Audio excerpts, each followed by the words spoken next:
profetas anteriores e invitaban a la gente a adorar a Dios obedeciendo las leyes divinamente reveladas. También les demostraban a sus seguidores cómo se debe vivir la ley. En consecuencia, también invitaban a quienes creían en ellos a seguir su camino como el camino correcto para acercarse a Dios. El principio está atesorado en el Evangelio según Juan, capítulo 14, verso 6. Jesús contestó: Yo soy el camino, la verdad y la vida. Nadie va al Padre sino por mí. Si bien los que adoran a Jesús suelen citar este verso como parte de la evidencia para su divinidad, Jesús no invitaba a las personas a adorarlo a Él en lugar de Dios, ni a adorarlo como Dios. Si estas palabras realmente fueron pronunciadas por Jesús, lo que significan es que uno no puede adorar a Dios excepto de la manera definida por los profetas de Dios. Jesús le recalcaba a sus discípulos que sólo podían adorar a Dios en la manera que Él les había enseñado ya. En el Corán, en el capítulo 3, verso 31, Dios le revela al profeta Mohammed, la paz de Dios sea con él, que le instruya a la humanidad seguirlo si de verdad aman a Dios. Di: si verdaderamente amáis a Alá, seguidme, y Alá os amará y os perdonará los pecados. Alá es absolvedor misericordioso. El camino de los profetas es el único camino hacia Dios, porque fue prescrito por Dios mismo, y el objetivo de los profetas fue transmitir las instrucciones de Alá para la humanidad. Por lo tanto, todos los profetas les informaban a sus seguidores cómo adorar a Dios. Por otro lado, es incorrecto agregar a la religión algo que no fue enseñado por los profetas. Todo cambio realizado a la religión después de los profetas representa una desviación inspirada por Satán, en árabe Shaitán. En este sentido, el profeta Mohammed, la paz de Dios sea con él, dijo: todo aquel que agregue algo nuevo a la religión del Islam, Dios se lo rechazará. Aún más, cualquier persona que adore a Alá yendo en contra de las instrucciones de Jesús habrá adorado en vano. El camino de Jesús. Primero y principal, cabe destacar que Jesucristo, el Hijo de María, fue el último en la línea de profetas judíos.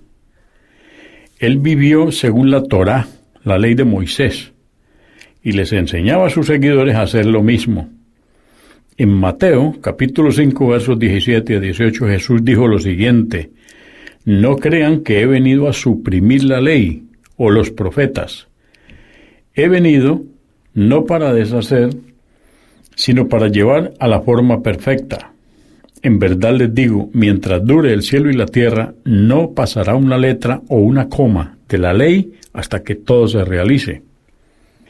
Lamentablemente, unos 5 años después del fin del ministerio de Jesús, un joven rabino, conocido como Saúl de Tarso, quien decía haber visto a Jesús en una visión, comenzó a cambiar el camino de Jesús. Este era Pablo. Pablo era su nombre en romano. Él se llamaba Saúl de Tarso.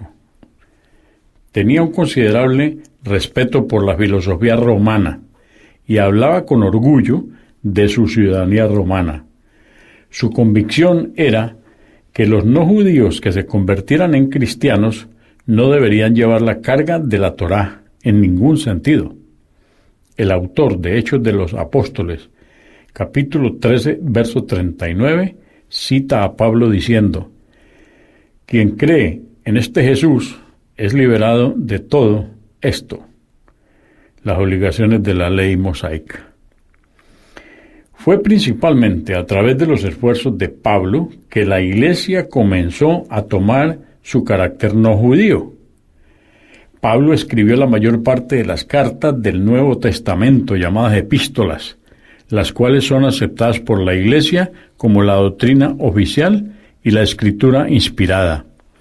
Estas cartas no conservan el Evangelio de Jesús, ni tampoco lo representan. Por el contrario, Pablo transformó las enseñanzas de Cristo en una filosofía helénica. Helénica quiere decir una filosofía greco-romana. Los siguientes son ejemplos de enseñanzas que el profeta Jesús seguía y enseñaba, pero que luego fueron abandonadas por la Iglesia. Sin embargo, muchas de estas enseñanzas fueron revividas en el mensaje final del Islam, traído por el profeta Mohammed, la paz de Dios sea con él, y permanecen como parte fundamental de las prácticas religiosas musulmanas hasta el día de hoy. La circuncisión. Esto ya empezamos los ejemplos. Jesús era circuncidado o circunciso. Según el Antiguo Testamento, esta tradición comenzó con el profeta Abraham, quien no era ni judío ni cristiano, pero era el profeta. De él derivan los otros profetas de las religiones monoteístas. En Génesis, capítulo 17, versos 9 al 13, está escrito lo siguiente. Dijo Dios a Abraham: guarda mi alianza, tú y tus descendientes después de ti, de generación en generación. Esta es mi alianza contigo y con tu raza después de ti, que ustedes deberán guardar. Todo varón entre ustedes será circuncidado. Ustedes cortarán el prepucio, y esta será la señal de la alianza entre yo y ustedes. En adelante y para siempre, todo varón entre ustedes deberá ser circuncidado a los 8 días después de su nacimiento, tanto el nacido en tu casa como el extranjero que haya sido comprado como esclavo. Sea que hayan nacido en tu casa o hayan sido comprados como esclavos, deberán ser circuncidados. Esta alianza mía, grabada en la carne de ustedes, es una alianza perpetua. Repito, esto está en Génesis, capítulo 17, versos 9 al 13. El Evangelio según Lucas, capítulo 2, verso 21, dice: cumplidos los 8 días, circuncidaron al niño y le pusieron el nombre de Jesús, nombre que había indicado el ángel antes de que su madre quedara embarazada. En consecuencia, ser circuncidado era parte del camino de Jesús. Sin embargo, la mayoría de los cristianos de la actualidad no están circuncidados debido al pensamiento impuesto por Pablo. Él decía que la circuncisión consistía en la circuncisión del corazón.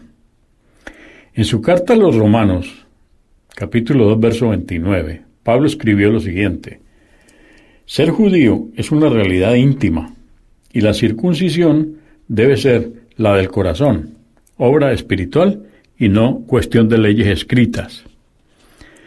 En su carta a los Gálatas, capítulo 5, verso 2, escribió: yo, Pablo, se lo digo, si ustedes se hacen circuncidar, Cristo ya no les servirá de nada.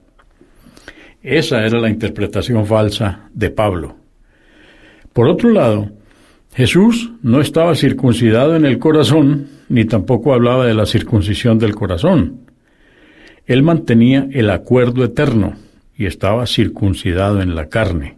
Por lo tanto, una parte importante a la hora de seguir el camino de Jesús es la circuncisión. El profeta Mohammed, la paz de Dios sea con él, dijo lo siguiente: son 5 las prácticas que constituyen el camino profético. La circuncisión, esa es una, afeitarse el vello púbico y axilar, recortarse las uñas de manos y pies y recortarse el bigote. En cuanto a la carne de cerdo, Jesús no comía cerdo. Él seguía las leyes de Moisés y no comía cerdo.